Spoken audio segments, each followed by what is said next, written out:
Hi guys, so natay problem diri from ISAD November 2025 board exam. So ang question is, a prop beam is loaded with a uniformly distributed load of 24 kilonewton per meter with length of 4 meters. It is simply supported at the left and has a fixed support at the right hand. The support reactions are given as follows.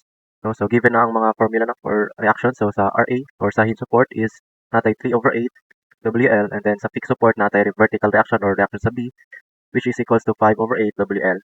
And then ang moment sa ato ang fixed support no or moment sa B is equals to WL squared over 8 no. So ang kanina mga formula is based lang ni siya sa uniform load no or kanang kuan distributed load. So kung nakay point load ya or varying loads is dili naman ni siya ma-apply no. Ang question is determine the location of positive bending moment gikan sa hinge and calculate the maximum positive bending moment, and ang last is ang location sa maximum deflection no. So makabantay mo, walay kuan diri walay figure sa ato ang problem no. So need nato siya interpret no kung unsa yang pasabot bitaw sa problem. So ano man siya nga prop beam and then I load na 24 kilonewton per meters and then 4 meter length. So dapat ma-imagine nato ang figure is ingani ang lagway niya no. Pwede na dayon ta mag-proceed if ma-drawing na or ma-imagine na bitaw ninyo ang problem. Pagkahuman na ang atong solution no. So pwede na ta magkuha sa reaction no. So pwede ta magkuha sa reaction sa A, pwede pa ta mag-reaction sa B no. Depende na sa imo. So, kay given man ang reaction o formula. So, para sa solution, pwede nato unahon ang reaction sa A, which is 3 over 8 times mo sa 24 nga load niya times mo sa length na 4. Kay 3 over 8 na. So, kuha mo 36 then kuha mo ang reaction sa A. Sunod is pwede nato kuha ang reaction sa B. Magkuha mo sa reaction sa B is kuha lang 5 over 8 24 times 4. Makuha mo ang reaction sa B which is equals to 60 no. And then ang last, diri sa moment sa B or dire moment sa fix sa 24 times 4 squared over 8 no. So, kuha mo ang 48. So, ingani po na siya. Karon before ka magkuan, ang ano man siya nga location sa positive bending moment, no? Pwede ka mag-drawing og shear moment diri, no? So, pwede ka mag-drawing og pasaka and then kana bitaw, 60 no? Ana na siya. So, kani dapat ma-imagine mo ingani iyang shear moment diagram, di ba? Ang kaning location is, di ba, kung mag-drawing tag moment, napod tay moment diri. So, gikan dira sa 0, taka na siya diri. Baba na, mubaba na siya diri sa pikas, no? So, ang question niya is ang distance diri, no? Ang distance diri padulong sa imong positive moment. Diri man ato positive moment, no? So, ang kanilang distance there, no? So, what is the distance gikan sa imong prop beam, no? So, sa ako ang solution dire, no? Akong gibuhat is nag-cut lang ko dire. Dire as sa dire, no? And then pag-cut ani is ma-expose nato ang free body diagram niya, no? So, ingani siya. Cut nimo dira and then ma-expose nimo ang shear og ang moment, no? Og axial which is equals to 0 lang, no? Kay kung kabantay mo sa shear, no? Kay baka kay 36 ni siya. Kani kay 6 negative 60, no? 60 nganong 0 man ni siya kay di ba ang kani nga point 3 is equals to 0 no. Kunang ang kuha nato diri is equals to 0. And then napod tayo moment na na-expose no. Ang gipangita nato dira is ang value sa x no. So pwede na ta mag summation forces vertical kay na naman tayo mga given na loads pasaka and pababa. And then kung mag summation forces vertical ta is ang missing is ang kaning extra no. So pwede na ta mag solution no. So for part 1 is pwede ka mag summation forces verticals equals to 0 upward positive no. And then nakakay load na 36 minus 24 times nimo sa x kay iyahang distance no. Minus nimo sa shear which is equal to 0 no. So 36 minus 24 x minus 0 is equals to 0. Pwede na din ka mag-shift solve no. Gamit imong calcu. Shift solve ka na then makuha nimo ang x which is equals to 1.5 no. So mao na po niya atong answer. Aba sa choices okay. Tama siya sa choices no which is equals to 1.5. Para diri sa A. Pero actually pwede ra pud ka magamit og ratio and proportion na rin no kay naman kay x dire no. And then kabalo man ka sa mga kabalo man ta nga linear siya no, triangle no. So ang kani pwede natin siya tawagan og 4 minus x no. Ikan diri padulong diri sa tuo. 4 minus x. So pwede ra pud ka mag ratio and proportion no. X over 36 equals to 4 minus x over 60. So 60 man diri So ang x nimo is equals to 1.5 ra gyapon na siya. So para maklaro ninyo natay calc no. So naa kay x over nimo sa 36 and then alpha equal 4 minus alpha x and then over 60 shift solve ka. So parehas na siya result no. Para sa imo kung sa imo ganahan na solution. Number 2 is calculate the maximum positive bending moment no. So pwede gyapon ka magbase atong kuan atong shear moment bitaw kani. Pwede ka magbase dire. Pero since na naman tayo kaning drawing bitaw dire, pwede na pud ta mo-proceed ana no. Mag-moment lang pud ta diri as a point C no. And then makuha na dayon nato ang positive moment no. Ingani ra siya. Summation moment ka no. Summation moment ka sa C equals to 0 clockwise positive. And then given naman mga loads no. So nakuha na pud nato ang x which is equals to 1.5. So natin nga mga values. So 36 times 1.5 kani. And then minus nimo og 24 times 1.5 and then 1.5 over 2 which is ang iyang moment arm kani sa tunga bitaw. Minus m equals to 0 and then since missing ko na to is kanilang m. So pwede mo siya i-sweep solve no. So makuha nimo ang value nga 27 kilonewton per meter no. And then ano na tong answer. Pero actually pwede ra gyapon tong kanina no. Diba natin share moment 3 kanina. Pwede ra gyapon nimo dito kuhaan sa business share moment katong triangle bitaw dire. So na kay triangle dire, na kay 36, na kay 1.5 dire. Pwede ra gyapon nimo 1 half 1.5 times 36 no. Pwede ra gyapon niya. Pwede siya i 0.5 times nimo og 1.5 times 36. 27. So, nga na gyapon no. O ma-imagine na bitaw nimo. Pero kung dili pa nimo siya ma-imagine, pwede ra gyapon ka dire para na kay guide.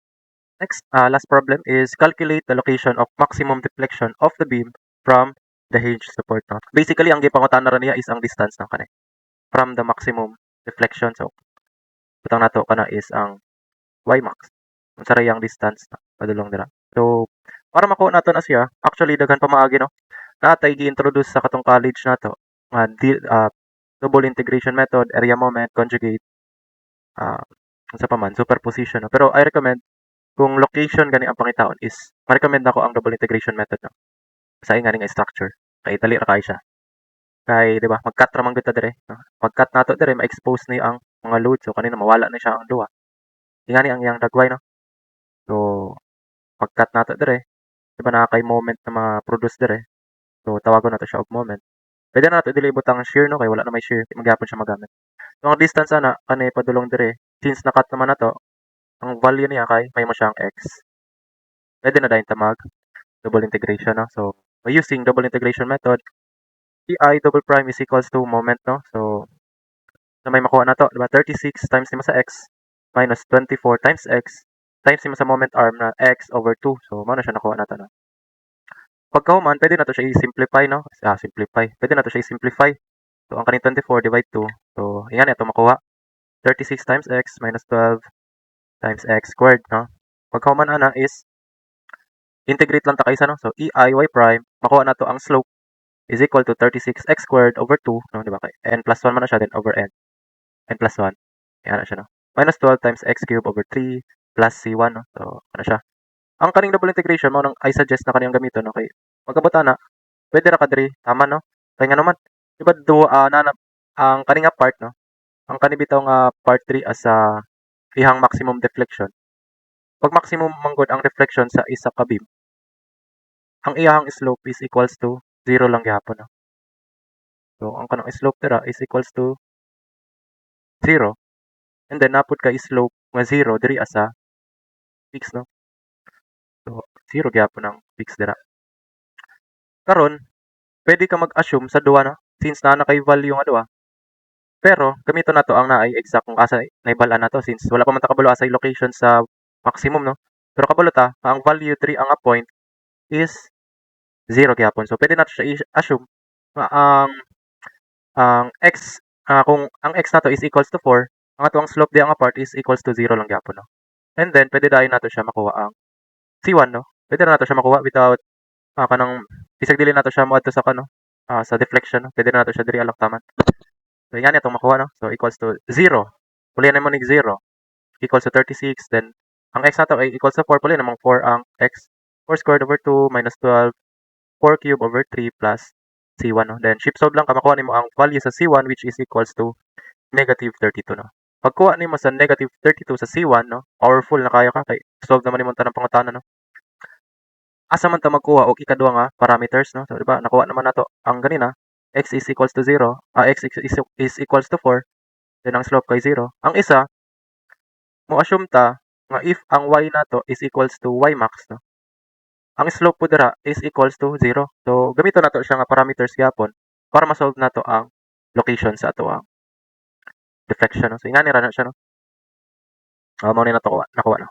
Equals to 32. So when y is equals to y max, no, ang slope na to diya nga part is equals to 0 lang, no, kanina katong gikan. Yan na siya. So equals nimo sa 0 equals to 36 times x squared over 2 and then minus 12 then x cubed over 3 minus 32, no. So mora ni siya ang assumption nato, no. Kaya na-solve naman itong 32. So ang missing na lang sa atong kuan is ang x, no. So pag i-shift solve na ninyo, na ay value nga tulo ang magpas, no. So unsaon man nimo pagpili? Ana siya diya, calculate the location of maximum deflection. So during sa board exam, unsaon nimo pagpili sa saktong answer if tulo ang mogawas, no? What if 4 ang nigawas and then naa siya sa choices, no? What if na ang negative 1.1, no? Pero ang kaning negative 1.1 is x na ni siya, no? Kaya wala naman eh. Wala may value nga negative sa ato ang beam, no? So x na nimo kung negative ang answer. So diri na lang ta sa 4 ug 1.686. Unsaon to pagkaibalo nga sakto ang atong value nga nakuha, no? Nani lang na siya, no? So kung x is equals to 4, imagine na lang by using your common sense na siguro, no? Kung x is equals to 4, asa man na siya dapit? So diri ana siya dapit sa B, no? So kung ang location sa maximum deflection kay 4, napatay deflection diri dapit. So di ba wala? So kung dili ni ang maximum deflection, so kung ang deflection diri kay 0 naman, di ba? Ang kani siya is x na ni dayon. So kung wala pud ning negative, di ba? X gyapon eh. So unsa man may pilian nato sa kanila 1.686, no? And then by using your common sense ra gihapon, di ba? In between man siya sa 4, nagit kay deflection dira atapit, no? So from 0 to 4, 1.686. So mao na natong answer. So sa traces is ang pinakaduol ay 1.7. Ayan na ra siya kasayan.